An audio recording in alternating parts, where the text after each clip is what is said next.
እየሞከርኩኝ ነው። አልስማማም በዚህ ሐሳብ። አትሞክር ስትፈልግ አከራዩም እየሞከረ ነው። ከቻልክ ቤቱን ልቀቅለትና የተሻለ የሚከፍለው ሰው መጥቶ ተከራይቶ።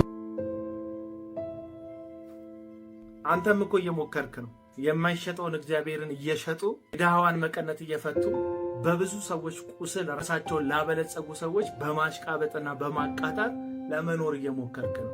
ልክ እንደዚህ ጅና ሰላም ፕሮፌቲ። ሰላም እግዚአብሔር ይመስገን። ስላገኘው በጣም ደስ ብሎኛል። እኔም ደግሞ ልክ እንደዚህ እግዚአብሔርዬ ምስግን ይበል። ፕሮፌት የዋስ መብቱ ተጠብቆለት ነገ ከስር ይፈታል። ተዋናዩ የሰፊውን ህዝብ ቁስልና ህመም ለመኖር የሚያደርጉትን እልህ ትግልን ለማሳየት ነው የሞከረው እንጂ በምንም መልኩ አከራዩን ክፉ አድርጎ በገጸ ባህሪ ውስጥ አልሳላቸው እና የአይምሮ መቀንጨር ያለባቸው ልክ እንዳንተ ያሉ በማሽቃበጥና በማቃጠር የሚተዳደሩ ሰዎች ግን ብዙ ነገር ላይ መነጋገሪያ ከመሆን ያለፈ አጀንዳም ሐሳብ የላቸውም። እንደሚያቃጠሩላቸው ሰዎች የሰውን ህመም በመጨፍለቅ ራሳቸውን አግነውና ጉልተው ማሳየት እንጂ ሌላ ዓላማም አጀንዳም የላቸውም እና የሞከርክ አንተ።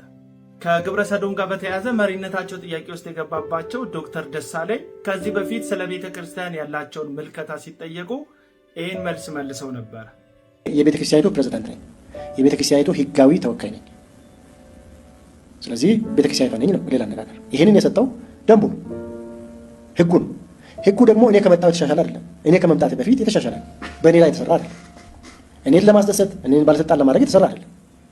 ስለዚህ ይሄንን ህጉ ካለ ይሄ መጠየቅ የነበረበት ቀድሞ ነው መጠየቅ የነበረበት ነው። እንደሰማችሁት የቤተ ክርስቲያኒቷ ፕሬዝዳንት ነኝ፣ ህጋዊ ተወካይ ነኝ፣ ስለዚህ ቤተ ክርስቲያን እኔ ነኝ የሚል መልስ መልሰው እንደ ፕሮቴስታንት እምነት ተከታይነታችን መጽሐፍ ቅዱስ የሁሉ ነገር የበላይ ባለስልጣን ነው ብለን እንደማመናችን መጽሐፍ ቅዱስ ምን ይላል ነው እንጂ የመሰረተ ክርስቶስ ህገ ደንብ ምን ይላል ብለን አይደለም የምናየው። ክርስቲያኗ ራሱ ከመጽሐፍ ቅዱስ ስልጣን በታች ስለሆነች ማለት ነው። ማቴዎስ ወንጌል ምዕራፍ 16 ቁጥር 18 ላይ ያለው አንተ ጴጥሮስ ነህ፣ በዚህች ዓለት ላይ ቤተክርስቲያኔን እመሰርታለሁ፣ የገሃነም ደጆች አይችሏትም ይላል።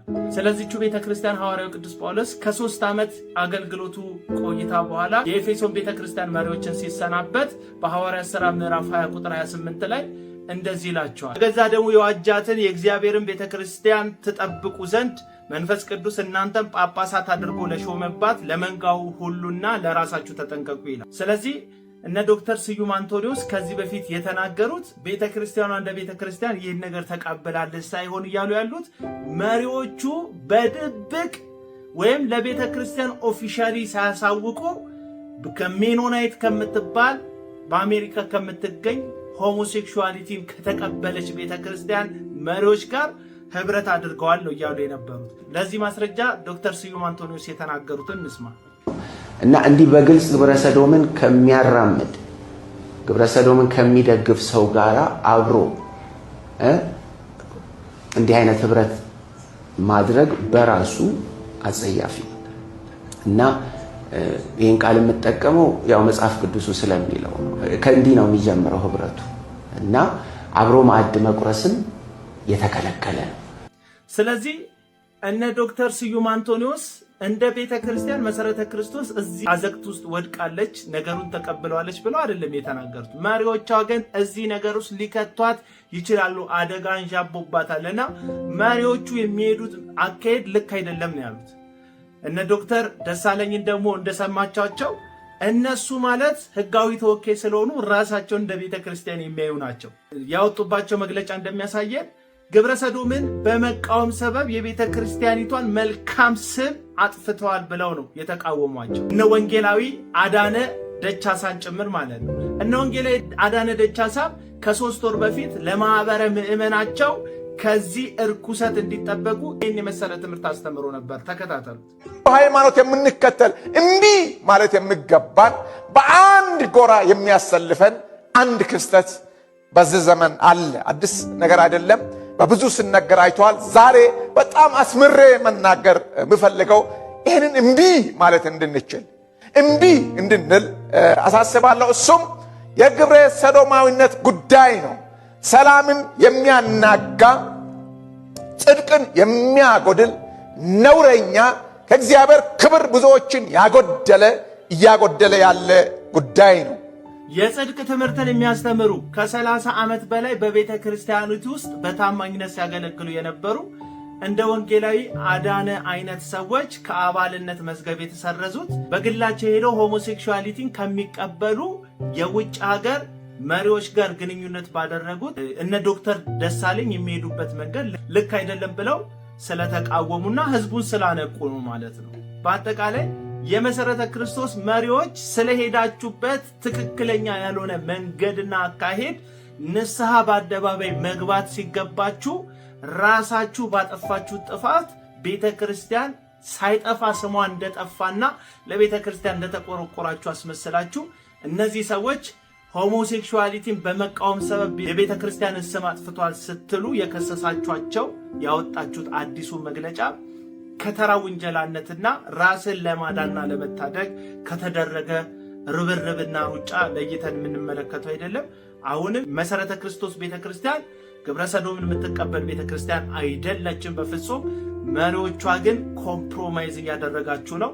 ውሎ አድሮ እናንተ ኮምፕሮማይዝ ካደረጋችሁና ዝም ከተባላችሁ ደግሞ የኢትዮጵያ ቤተክርስቲያንንም አደጋ ውስጥ ልትጥሉ ስለምትችሉ ፈጥናችሁ ንስሐ በመግባት መንገዳችሁ እንድታስተካክሉ ጥሪ ያቀርብላችኋለሁ።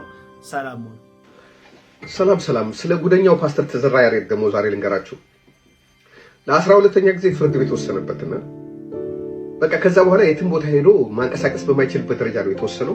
ፍርድ ቤቱ ሲወስን ደግሞ የቀነ ገደብ ሰጥቶ በዚህ ቀን ውስጥ ዕቃህን አውጣ፣ በዚህ ቀን ውስጥ ዕቃውን ካላወጣ ይልና ለአካባቢው ፖሊስ፣ ለክፍለ ከተማውና ለዛ ወረዳ ላለው የፖሊስ ኃላፊ፣ ለመስሪያ ቤቱ፣ ለመስተዳድሩ፣ ለዛች አካባቢ ያሉ ባለስልጣኖች ትእዛዝ ሰጠ። ምንድነው የሰጠው?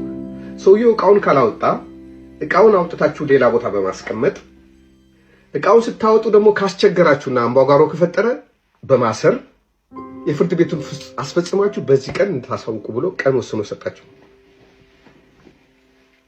ሰውየው ይሄን የመጨረሻ ፍርድ ካየ በኋላ ሰዎች የገነቡትን ቤት በእንትን መቆራረጥ ጀመረ። አፍርሶ አወዳድሞ ለሄድ ማለት ነው። ከዚህ በፊት ግን ፍርድ ቤቱ ምንም ነገር ሳትነካ አውጣ ብሎ አዞታል። ማፈራረስ ሲጀምር አይ ሊወጣ ነው ምናምን ተብሎ አታፍርስ ብሎ ይሉታል ማለት ነው። የሆኑ የአካባቢ መስተዳድሮች ሆኑ ሲሉት እንደገና ዞረና በሌላ መንገድ በሬጅስትራር በኩል የሆነ ያ እግድ ሊወጣበት የማይችል ነው። 2-3 ጊዜ ታግዶ የመጨረሻው ፍርድ ቤት ከዚህ በኋላ እግድ እንዳይወጣበት የወሰነ ጉዳይ ነው። የሆነ ሬጅስትራር የማይገባ ነገር በማድረግ ፋይል ከፍቶ ለዳኛ አቀረበውና ታገደ እስከ 28 ድረስ።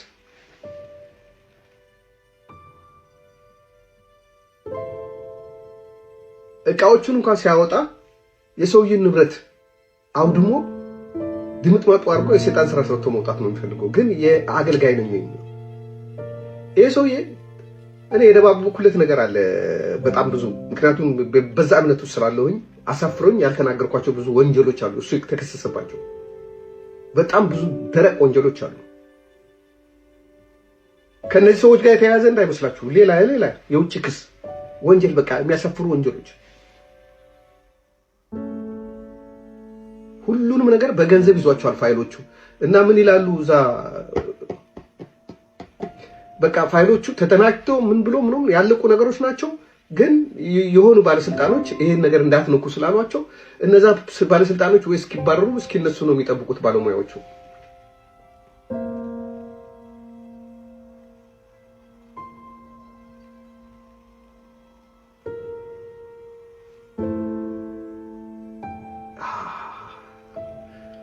እኔ አሁን ከሰውየው እሱ የሚከተሉ ሰዎች ናቸው የሚያሳፍሩኝ።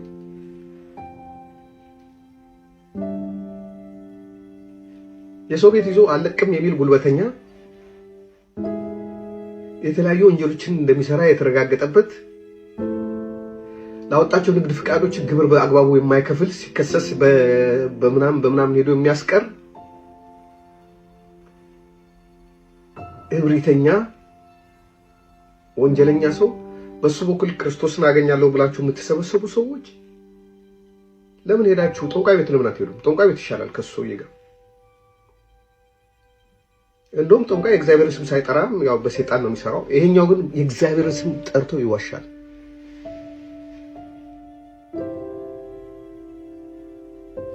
ለእናንተ ብዬ ነው ማልናገረው ወንጀሎቹ ለሱ ብዬ አይደለም።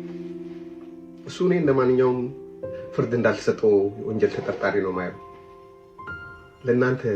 ለእናንተ ለአማኞች እዛ ቦታ ላይ ትክክለኛ ትምህርት እናገኛለን ለምትሉ ሰዎች አዝኜ አልናገርም። ብዙ የሚያሳፍሩ ድርጊቶች አሉ። ሰውየው ደግሞ ዝም ብዬ የምናገር ሰው አይደለሁም። እኔ ኤቪደንስ ሳይኖረኝ በእጄ ላይ ማስረጃ ሳልይዝ የምናገር ሰው አይደለሁም።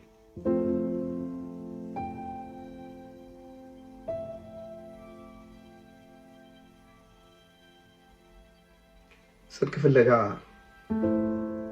ኃጢአት ቦታ መገኘት ይገርመኛል። ሁላችንም ድክመት አለብን፣ ግን በግል ነው የምንደክመው እኛ። የኔ ድክመት እኔን ነው የሚያጠፋኝ። አንድ በሆነ ሰው ብዙ ምዕመኖችን የሚመራ አገልጋይ ግን ያን ሁሉ ሰው ይዞ ገደል መግባት አለበት? ሌላው ሰው አይኑን ለመግለጥ ለምን አቃተው? ሰው እግዚአብሔር ነው ወይስ ሰውን ነው የምታመልኩት እናንተ? በምስላና ምንም እንደዚህ ምናምን በጻድቃናና ምንም ትሉ የለን። ይሄ ሰውዬ ምንድነው? ጻድቃን ነው? እሱስ ለምን ታመልኩበታላችሁ? ክርስቶስን አይታችሁ የክርስቶስን ትምህርት ተምራችሁ የክርስቶስ ባህሪ ያላያችሁበትን ሰው እንዴት ትከተላላችሁ?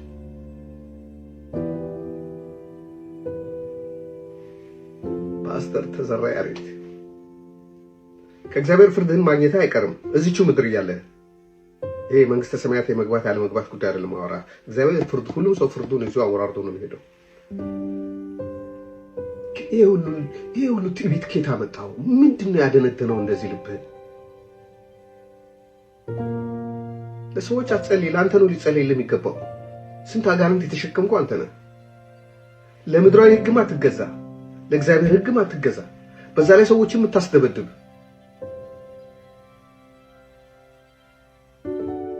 ጥርሳቸውን ስላስወለቅካቸው እናት ልንገርህ፣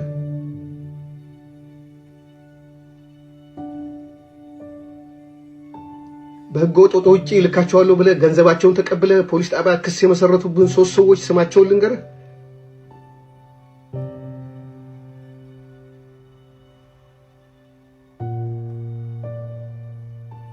ሂውማን ትራፊኪንግ ያልገባህበት ወንጀል የለም። አንተ መጨረሻ እውነት አንድ ቀን አንተ ፍርድ ላይ ቀርበህ ታሳየን ይሆናል፣ በምድራዊ ፍርድ። አንዳንድ እነዚህ የከፉ ነገሮችን ማጋለጥ አንተው፣ ምክንያቱም አገሩ እንድንኖርበት እንፈልጋለን። የሆነ ቀን የመኖር ፈቃድ ከተሰጠን፣ የመግባት ፈቃድ ከተሰጠን፣ የወደፊት ህይወታችን መኖር የምንፈልገው እዛ ስለሆነ አገሩ በተቻለ መጠን ሼፕ እንዲሆን የራሳችንን አስተዋጽኦ እናደርጋለን። ስላዳመጣችሁኝ አመሰግናለሁ። እግዚአብሔር ይስጥልኝ።